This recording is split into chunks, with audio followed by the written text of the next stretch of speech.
Dan pemirsa, di seputar Bali edisi malam ini kami tayangkan wawancara eksklusif bersama Ketua Umum Koperasi Warung Tegal Jakarta, HRS Sastoro. Network kembali berjumpa dengan saya, Cero Jemiwi, dan saya saat ini sudah bersama Bapak Haji Sastoro, Ketua Umum Koperasi Warung Tegal Jakarta dan sekitarnya. Pak Haji, apa kabar Pak Haji? Alhamdulillah. Alhamdulillah. Salam buat Indonesia. Salam Indonesia. Buat warteg. Salam warteg juga Pak ya. Salam buat konsumen warteg. Baik. Tanpa warteg, masyarakat Jakarta kelaparan. Benar sekali. Nah, ini momen yang spesial nih, momen khusus ini saya bersama Pak Haji. Kita dengar nih koperasi warteg ini anggotanya banyak sekali. Saat ini berapa anggotanya Pak?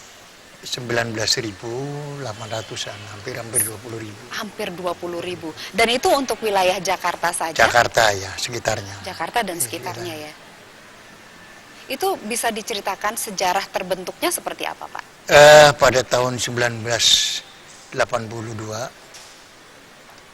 awalnya karena banyaknya sekali pedagang warteg yang bertebaran di Jakarta, kemudian merasa mereka tidak punya satu wadah, seakan-akan bagikan anak itik yang hilang induknya. Maka secara pelan-pelan mereka mendirikan paguyuban agar setiap saat ada pertemuan di antara kita, orang-orang warteg, warga Warung Tegal, Warung Tegal. Warga Tegal yang mayoritas pedagang nasi. Ya dulu belum warteg namanya, baru pedagang nasi. Pedagang nasi. Iya, kemudian setelah menjadi nama warteg, siapa yang deklarasikan nama itu? Itu bukan orang pedagang warung nasi dari Tegal. Terus siapa Pak? Itu lahir dari aspirasinya konsumen yang begitu dekatnya dengan warung yang dibuka orang-orangnya yang dagang di orang Tegal, sehingga konsumen ini memberikan nama warung yang dijual oleh orang Tegal, pedagangnya jadi singkat namanya warteg, warung Tegal. Itu yang memberikan nama, yang deklarasikan nama itu konsumen. Itu sejarahnya. 1982 barulah terbentuk wadah koperasi. 82 Pak ya? Yes, bulan 1 tanggal 1 Januari. Begitu terbentuknya wadah koperasi, saya diangkat secara aklamasi oleh seluruh pedagang warteg. Saya menjadi ketua umum secara aklamasi. Karena apa? Kronologis daripada berdirinya orang-orang warteg ini, orang-orang yang berasal dari Tegal dagang warung, itu dulu yang mengkoordinir orang tua saya almarhum di Jakarta. Jadi saya sebagai generasi penerus. Ini sudah loncat generasi berarti. Sini ya? Sekarang sudah ada generasi, berarti udah generasi ketiga. Generasi ketiga. Saya generasi kedua waktu itu. Nah, sejak berdirinya koperasi inilah mulai bergairah warteg-warteg ini. Lebih terorganisir gitu Lebih Pak ya? terorganisir dan seakan-akan mereka mendapat perlindungan dalam satu wadah. Ya karena di koperasi ini yang diharapkan mereka dulu satu masalah menyangkut keamanan. Ya, agar orang-orang yang semula banyak konsumen warteg ini pada nakal, yang premanisme, dia kadang makan gak bayar, marah-marah, ngamuk di warteg. Ketika itu memang tidak ada perlindungan sebelum ada berdirinya koperasi Warung Tegal. Tetapi sekarang sudah berdirinya koperasi, mereka merasa mendapat perlindungan dalam segi keamanannya. Jadi sampai hari ini mereka merasa tenang hidupnya, mencari makan dua enak, dagang nggak ada yang ganggu sampai hari ini, Mbak. Jadi karena mereka tahu punya wadah, ya, Pak, ya punya wadah. Ya contoh, ketika warteg berkali-kali lah ada persoalan yang sangat krusial ya yang dihadapi oleh anak-anak warteg ini, karena maklum warteg kan kadang ya dia berangkat dari daerah pendidikannya kan minim sekali, ya arti pendidikan secara formal. Jadi kalau dia menghadapi sesuatu masalah yang berkaitan dengan itu tadi SDM ya, saya maaf ngomong ya, memang dari segi pendidikannya dia berangkat sangat minim, dia nggak maksimal kalau menghadapi sesuatu Berarti masalah. di samping keamanan yang diperhatikan oleh Koperasi Warung Tegal sendiri ini apa Pak programnya Pak? Antara lainnya pembinaan itu tadi, pembinaan saya bina terus, kemudian selain keamanan tadi, seperti kalau ada sesuatu masalah yang berkaitannya menyangkut pada anggota ini. Satu contoh ya, ketika ada kasus makan gratis warteg ketika era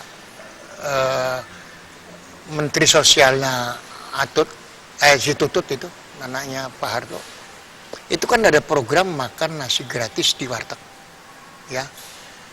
Itu kejadiannya begitu ya, selain spontanitas ya, warteg ketika itu berapa puluh ribu yang jadi korban, orang datang makan nggak bayar, padahal program itu maksudnya ya tujuannya baik, yang mempunyai program itu kan dari Menteri Sosial, tapi sosialisasinya yang nggak benar.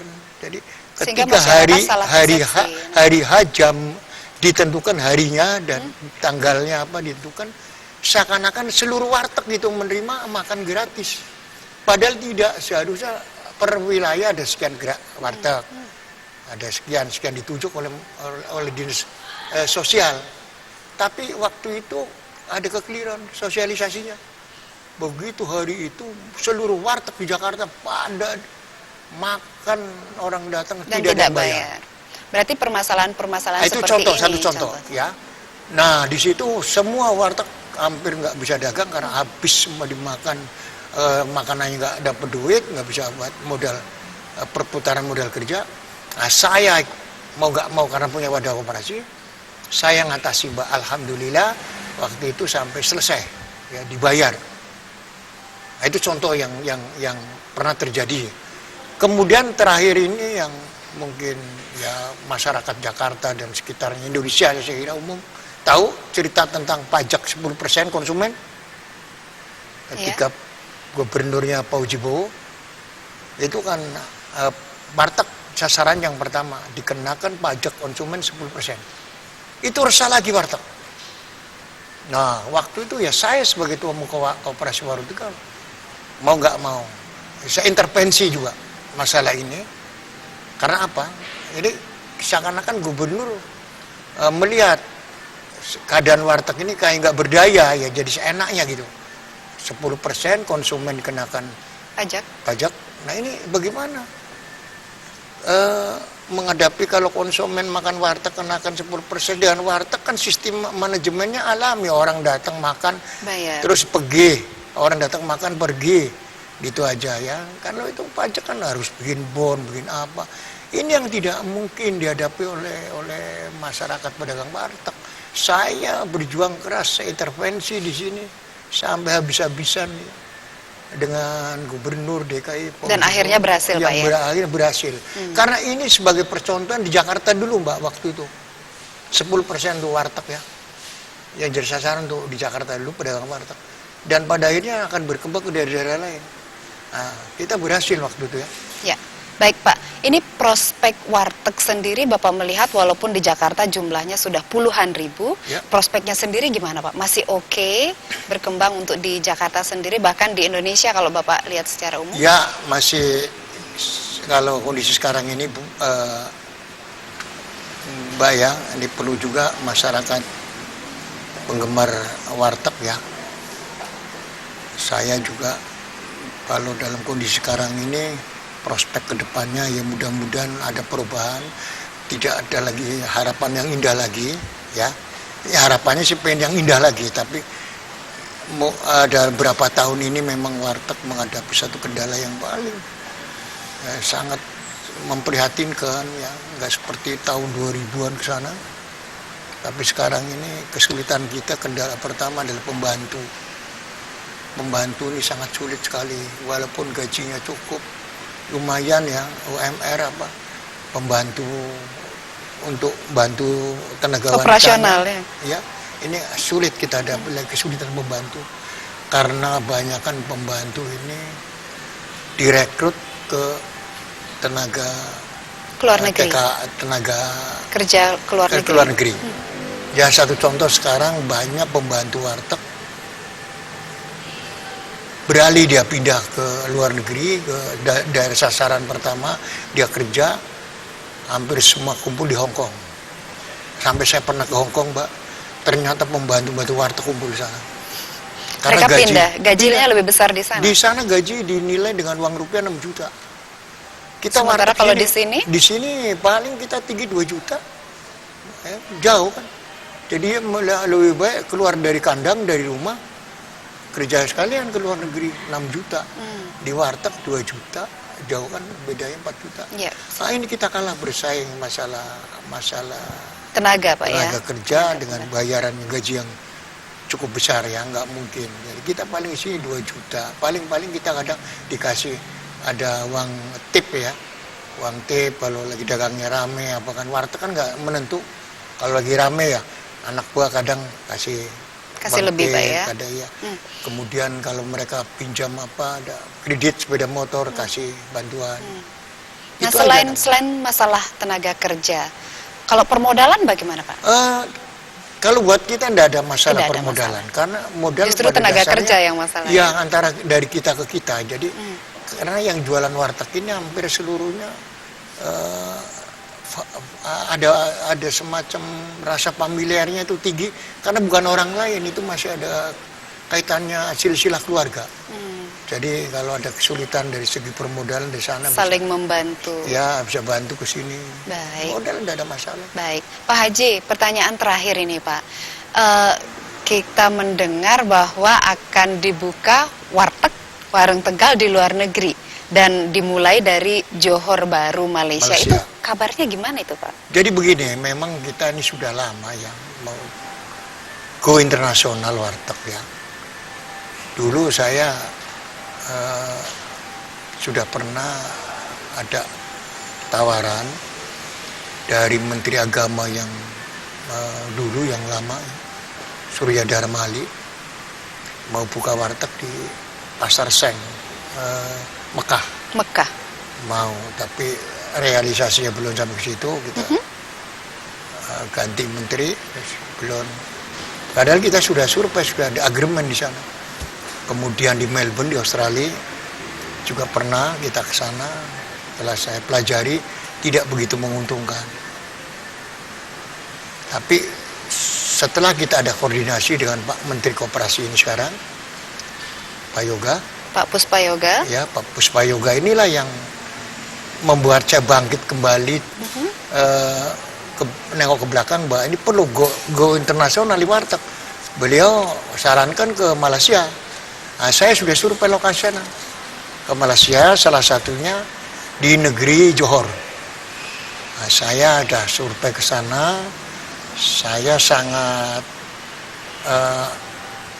tertarik juga kepengen buka warteg Di Malaysia, di Johor Bahru. Iya, Nah, di Johor. kenapa milih Malaysia Pak? Kenapa saya milihnya di sana Malaysia, terutama Malaysia dalam satu kehidupannya di antara kita ini sesama suku Melayu ya. Melayu Indonesia dan Malaysia ini satu rumpun. Dan di samping itu di sana banyak juga tenaga kerja kita, orang Indonesia. Saya pelajarin banyak. Kemudian tempat kita untuk lokasi untuk dagang juga tidak terlalu mahal sewanya. Kemudian bahan baku juga untuk kita lola untuk jadi bahan matang itu juga nggak mahal. Saya pikir malah mahalan di Indonesia. Masih lebih mahal Indonesia, Iya. bahan-bahan. Bahan bakunya mahal Indonesia dengan sana. Tapi harga jual di sana setelah matang lebih mahal tinggi. sana. Ini saya nilai, saya pertimbangkan.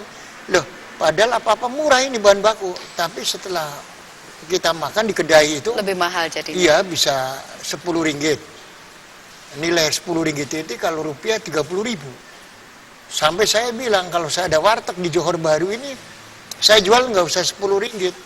Paling mahal 5 ringgit, 4 ringgit lah. Karena tujuannya kita mau membantu juga orang-orang Indonesia yang ada di sana. Orang-orang Melayu yang kantongnya tipis. Seperti halnya di Jakarta. Perjuangan warteg, warung Tegal hanya motonya 3 macam, Mbak. Ya. Pertama, warteg murah meriah. Murah, meriah. Nah ini jadi apa? Kita kantong tipis, kita bisa makan di warteg. Dengan uang di bawah 10.000 aja bisa makan di warteg di Jakarta. Di ini. Jakarta. Nah ini murahnya. Meriahnya kita pelayanannya. Meriah artinya silakan kamu boleh makan kecap 1 botol gitu. Meriah. Cabai kalau Disediakan. disediakan free. silakan. Kamu boleh makan 1 piring kecil cabai seger-seger. Kan meriah itu hidangannya. Sudah murah meriah lagi. Kamu boleh minum teh sepuas-puasa. Tidak pernah dinilai bayaran teh tawar itu kan. Mau 10 gelas tidak kenakan bayar. Meriah. Nah, ketiganya moto kita bersahabat. Tidak punya duit, nggak punya uang nih, datang ke warteg. Kita namanya bersahabat. Nggak usah bayar, Mbak, kalau habis makan. Tolong Bisa catat. bon dulu. Bon. Murah, Tempat meriah, lain nggak bisa. bersahabat, Pak ya. Murah, meriah, Bersahabat. bersahabat. Baik. Nah ini moto perjuangan warteg. Dan sekali lagi saya terakhir barangkali Mbak sebagai kalimat yang paling indah buat seluruh masyarakat Jakarta, konsumen warteg pada khususnya, umumnya masyarakat DKI Jakarta, insya Allah dengan hari ini saya ada wawancara dengan TV Indonesia Network. Indonesia Network, insya Allah sebentar lagi go internasional di Malaysia. Pak Menteri saya suruh openingnya nanti beliau yang buka. Openingnya beliau yang Opening buka. dia. Sekali lagi salam saya. Orang Tegal datang ke Jakarta tidak semata-mata mencari makan. Tetapi datang ke Jakarta selain mencari makan, ngasih makan orang Jakarta. Baik, terima kasih banyak Pak Haji dan selamat. Sebentar lagi sudah akan dibuka Warteg Go Internasional, salah satunya di Malaysia. Insya Allah. Terima kasih banyak waktunya Pak Haji, sampai berjumpa kembali. Sampai jumpa kembali. Baik, Makasih, Mbak. terima kasih. Ya. Pemirsa, demikian tadi bincang-bincang eksklusif bersama Bapak Haji Sastoro, Ketua Umum Koperasi Warung Tegal Jakarta. Saya Jorjemi undur diri, salam Indonesia.